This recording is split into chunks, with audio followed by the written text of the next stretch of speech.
memang ini mengerikan. Saya mengamati sejumlah kasus korupsi.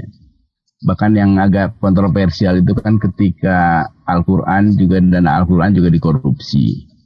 Nah, tapi konteksnya waktu itu saya bilang kalau dana Al-Quran itu bukan Al-Qurannya yang dikorupsi, tetapi mata anggaran. Mata anggaran untuk beli Al-Quran kemudian dikorupsi. Jadi bukan Al-Qurannya, sehingga kalau mata anggaran untuk Injil pun pasti dikorupsi juga. Mata anggaran untuk bikin masjid pasti juga dikorupsi mata anggaran. Nah, tapi kalau bansos ini, pertama ini memang ini korupsi paling brutal di muka bumi menurut saya. Tidak ada yang lebih brutal dari di muka bumi selain korupsi yang bansos ini. Pertama, uang bansos itu hasil dari pinjaman negara. Dari negara lain, dari luar negeri, dari Jepang sama beberapa negara. Kemudian alasannya kan untuk membantu orang miskin, itu dirampok. Dan ini kemudian terbuka. Nah di luar negeri ini kan kemudian menjadi, loh ini gimana sih pemerintah Indonesia ini katanya pinjam uang sama gue, ternyata buat senang-senang. Itu satu hal yang sangat tercela di dalam pergaulan internasional, terutama dalam konteks korupsi ini.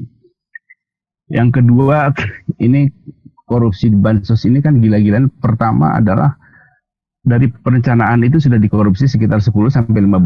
Itulah sebabnya melahirkan indikasi koruptor di kalangan legislatif.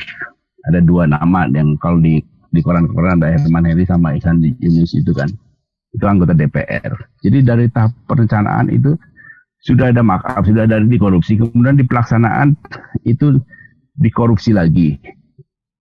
Kemudian dari jumlah itu pun, dari jumlah total yang harus dapat dana bansos itu juga di markup. Itu jadi korupsi dalam korupsi yang berlipat-lipat sekali korupsi. Dan kemudian temuan yang terbaru ini kan juga bantuan sosial untuk orang cacat, disabel, masyarakat disabel itu juga dikorupsi. Nah, sehingga susah kita menyebutnya ini makhluk manusia apa bukan yang melakukan hal ini. Nah, lebih gilanya lagi kan ini di dalam situasi ketika ekonomi mengalami krisis yang berat. Kemudian masyarakat juga tidak bisa mendapatkan pendapatan karena masalah COVID. Kemudian persoalan-persoalan yang lain juga masalah sosial. Nah, sementara kita ini mengenal bahwa ekonomi bangsa Indonesia ini umumnya adalah ekonomi kerumunan. Artinya hanya dalam kerumunan itulah kita bisa menghasilkan uang. Misalnya ada pengantenan, ada pilkada, ada sunatan, ada segala macam itu, ada nonton bioskop, ada ke mall. Artinya ekonominya ekonomi kerumunan. Jadi begitu ada COVID, kerumunan dihilangkan, yang pasti hancur-hancuran lah ekonomi. Nah, kemudian bantuan untuk mereka itulah kemudian dirampok. Nah, kita kan kemudian berpikir, pertama ini manusia apa bukan, ini jenis makhluk seperti apa. Kemudian kita berpikir juga kalau begitu hukumannya apa. Nah, sampai di situ kemudian kan kita berdebat, apakah hukum mati apakah manusiawi. Nah, menurut saya sih, saya juga sebetulnya anti hukuman mati. Tetapi ini tingkah lakunya sudah betul-betul sangat tidak manusiawi. Dan ini melibatkan partai penguasa. Yang partai yang berkuasa, emang nggak ada anggaran lain yang bisa dikorupsi selain bansos. Kan masih banyak yang lain. Kenapa harus bansos? Nah, inilah yang kemudian membuat masyarakat kita juga masgul. Apalagi kemudian di dalam praktek varian-varian dari bansos ini kan kemudian melahirkan juga penyimpangan yang lain. Misalnya penunjukan pembuatan goodie bag dari Sritek, perusahaan tekstil yang juga besar. Kenapa? Besar sekali. Tidak untuk yang kecil-kecil. Jadi ini memang sudah gila-gila, memang betul-betul merampok orang miskin. Jadi mestinya kan UKM kecil yang biasa bikin tukang jahit, bikin tas, goodie bag itu kan bisa dapat pekerjaan untuk jutaan kantong, bisa dibagi. Misalnya masing-masing 10.000 kan bisa menghasilkan lapangan kerja untuk banyak orang. Nah, ini dimonopoli juga oleh Sritek dan itu melanggar juga aturan tipikor, aturan lelang. Harusnya kan di atas 200 juta itu harus ada lelang. Kalau dari pakai uang negara, taruhlah katanya sudah dinaikin 250 juta, tetapi kan Ini sudah puluhan, saya mungkin juga ratusan miliar, mengingat ada jutaan goodie bag yang diproduksi oleh Street Tech. Nah kemudian kalau kita telisik lagi, Street Tech ini siapa? Nah, ini akan menimbulkan gelombang korupsi yang berdampak politik besar di tengah masyarakat yang dalam keadaan tertekan ekonomi maupun terkena pandemi COVID-19 ini.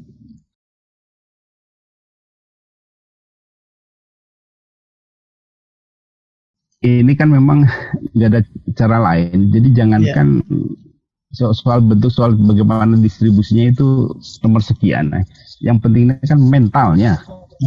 Jadi kalau mau dibikin berliku-liku, saya kasih contoh bagaimana pejabat kita, brengseknya mental pejabat kita. Jadi dalam teori administrasi modern itu kan ada pemisahan kekuasaan. Nah masalahnya di Indonesia ini, di masyarakat kita, di pejabat kita nih, mereka bisa bekerja sama dengan 100, 200, 300 orang, 1000 orang. Bisa bekerja sama, jadi mekanisme administrasi untuk menangkal korupsi itu pasti juga macet. Nah apalagi bantuan sosial ini kan intinya itu bantuan yang diberikan kepada masyarakat dan administrasinya tidak ketat. Artinya kita kan nggak mungkin ngecek juga kepada orang atau ngasih bantuan sosial misalnya 200.000, 300.000 kemudian minta tanda tangan, tanda terima kepada mereka, kan mekanismenya nggak seperti itu. Kalau bantuan dana sosial itu seperti juga dana-dana bencana itu kan hampir tanpa audit yang benar. Jadi orang percaya saja. Nah itu sebabnya kalau kita flashback di masa Gus Dur dulu melikuidasi Departemen Sosial. Maksudnya itu ada dua. Pertama, agar solidaritas sosial di masyarakat itu tumbuh kembali, karena bangsa kita, masyarakat kita itu punya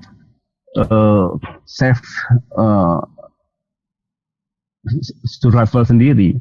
Mereka punya daya survival sendiri dengan punya mekanisme adat sendiri. Misalnya ada masyarakat di suatu tempat ada masalah kekeringan, pasti akan ada gotong royong di antara mereka. Akan ada kesadaran sosial di antara mereka. Nah, tapi ketika diambil alih oleh negara tugas itu, nah kemudian sensitivitas solidaritas sosial ini kemudian mati di masyarakat, sehingga mengandalkan bantuan dari negara, bantuan dari pemerintah. Lihat saja sekarang banyak bencana, semua berhenti menunggu pemerintah. Padahal di masa lalu ketika zaman Gus Dur tidak ada departemen sosial, begitu ada masalah mereka langsung urunan. Nah itulah dulu ketika misalnya ada banjir tahun 2001, 2002, itu langsung solidaritas sosial mereka itu tinggi di masyarakat, itu orang saling menyumbang. Nah itu tumbuh kembali. Yang kedua adalah karena mentalitas kita ini bermasalah, sedangkan Departemen Sosial itu mengelola uang yang tanpa audit, karena untuk bantuan sosial masyarakat itu, ini menjadi sumber korupsi yang besar.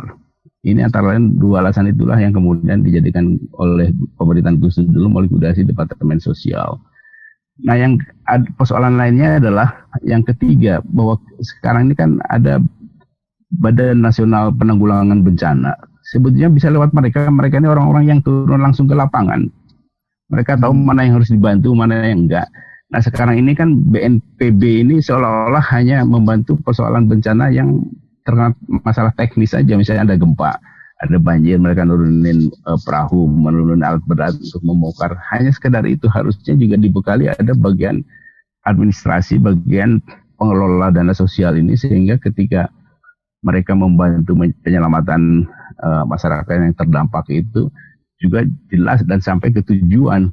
Dia tahu betul peta masyarakat terdampak yang harus dibantu oleh pemerintah. Nah ini kan dipegang oleh Kementerian Sosial dengan mentalitas yang tidak berubah. Ya pasti dengan cara apapun ya akan bermasalah. Karena kalau benar-benar mau menyalurkan untuk rakyat, itu mekanismenya itu banyak bisa pakai, sudah terdaftar orang-orang miskin yang harus disantuni oleh pemerintah. Misalnya di setiap kelurahan itu ada daftar masyarakat yang harus dibantu. Tinggal mereka diberikan akun, suruh buka akun misalnya di BRI atau di BNI, bank plat merah, bank pemerintah, sehingga nasabah BNI, nasabah BRI juga bisa bertambah.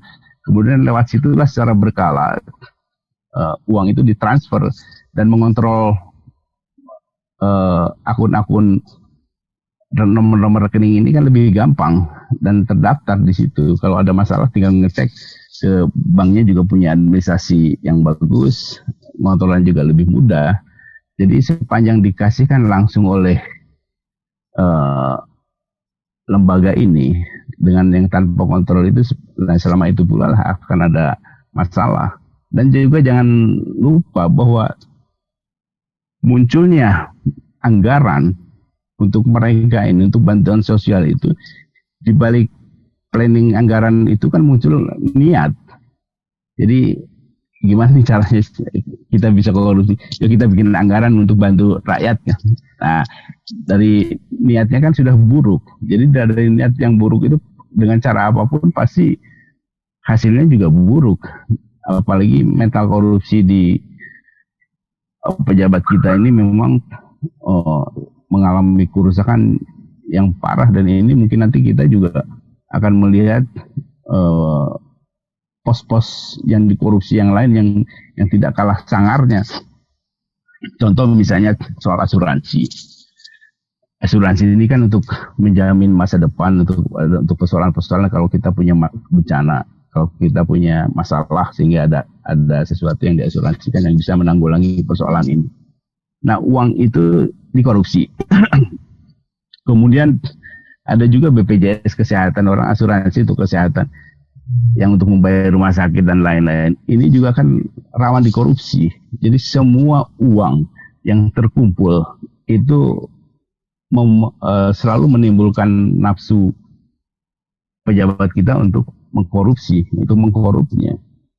Nah, jadi memang susah sepanjang mentalitas ini tidak diperbaiki. Nah, mentalitas ini bisa diperbaiki dengan apa sih? Hanya satu cara kan, dengan penegakan hukum. Kalau ada penegakan hukum, ada koruptor dihukum, ya lama-lama orang juga akan jerat, meskipun korupsi bisa menguntungkan, tetapi kalau penegakan hukumnya jalan, ini bisa mengurangi lah sedikit banyak. Nah, jadi soal mental ini makin buruk nih ketika tidak ada penegakan hukum. Contoh nih, yang sekarang ini, korupsi bansos yang sudah terkuak. Komentar orang kan, ya ini kan mereka yang sial aja. Partai lain juga korupsi lebih banyak dari bansos, juga aman-aman aja. Nah, jadi kalau sudah masuk ke situ, maka proses memperbaiki mental, proses mengurangi korupsi ini akan menjadi sia-sia. Dan kita ini negara, menurut saya, negara paling korup di ASEAN. Menurut saya sih tertinggi ya, di ASEAN kan nomor 3 nih. Menurut, kalau kita hitung benar, di negara lain itu asumsi korupsinya seperti India dan negara yang dua lain. Karena masyarakatnya sangat anti korupsi, sehingga begitu ada kasus-kasus korupsi mereka langsung ratingnya naik. Nah, di kita masyarakat yang permisif terhadap korupsi, sehingga itu pun kita menjadi masuk 3 besar. Seharusnya sih ya terbesar di dunia lah ini kalau kasus korupsi, apalagi belakangan ini, dalam 2 tahun terakhir inilah, ketika semua mata anggaran dikorupsi, semua uang yang dari negara maupun dari rakyat dikorupsi, pajak dikorupsi, semua dikorupsi. Ini memang negara paling korup, dengan pemerintahan yang ya mungkin dengan moral yang parah, yang hampir tidak punya landasan moral. Apalagi kalau kita kemudian kaitkan dengan mekanisme politik, dengan posisi politik. Bagaimana mungkin saya bupati, istri saya di DPR, nanti anak saya juga di DPR, jadi pejabat di bawah saya. Dan ini hal yang biasa terjadi di kita belakangan ini dalam 10 tahun terakhir. Padahal kita dulu melawan Orde Baru itu intinya kan melawan KKN, korupsi, nepotisme, terutama nepotisme. Nah, sekarang ini Ya, contoh misalnya di Senayan dari 570-an anggota ini 200-an lebih itu merupakan kerabat dari orang-orang partai atau orang-orang pejabat-pejabat yang lain. Jadi nepotisme ini makin menggila. Nah, nepotisme ini dampak kegilaan nepotisme ini kan ya korupsi. Dan ini juga terjadi, kita lihat potret di korupsi bansos ini. Bagaimana korupsi bisa bareng-bareng antara pejabat partai sampai ke bawah yang menjadi vendornya orang partai, ada anaknya mereka, ada istrinya. Ini kan sudah sangat memalukan sebagai bangsa kita melihat pemerintahan yang model begini.